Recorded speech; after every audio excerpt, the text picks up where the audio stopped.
My grandmother made me salt every doorway in her house before sleeping. The night I forgot, I learned why she was so paranoid. I was 17 when Grandma Cecilia died and left me her house in the will. Nobody else wanted it. My parents called it that creepy old place where Mom did her weird rituals, and my older brother Derek said he'd rather live in his car than spend one night under that roof. But I'd always loved visiting Grandma, loved the way she'd bake me cookies and tell me stories about the old country, even if some of those stories gave me nightmares. So when the lawyer read the will and everyone else declined, I said yes without hesitation. The house was mine, along with one very specific condition written in Grandma's shaky handwriting at the bottom of the document. Julian must continue the salt ritual every night without fail. Every doorway, every window, never forget, never question why. My parents had laughed nervously at that part. My mother said it was just dementia talking, that Grandma had gotten paranoid and superstitious in her final years. But I remembered the ritual clearly from every visit I'd ever made.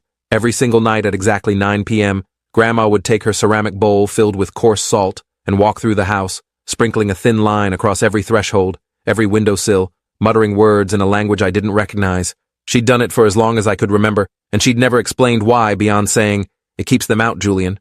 The salt keeps them out." I moved into the house 3 days after the funeral, bringing only 2 suitcases and my laptop.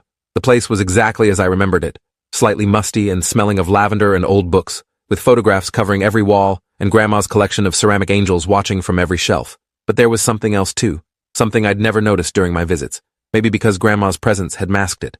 The house felt watched, not by the angels or the photographs, but by something I couldn't see or name.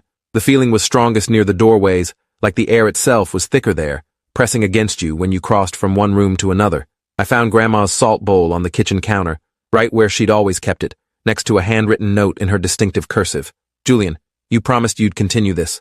I know you think I was just a paranoid old woman, but there are things in this world that don't follow the rules you learned in school. The salt works. It's worked for 63 years since I bought this house and learned what was here before me. Don't test it. Don't skip even one night. And if you ever do forget, if you ever break the protection, remember this. They can't cross running water. They can't enter without invitation after sunrise, and they fear iron more than fire. Keep Grandpa's old railroad spike under your pillow. You'll need it." The note was dated 2 weeks before she died. Like, she'd known her time was running out and wanted to make sure I had instructions.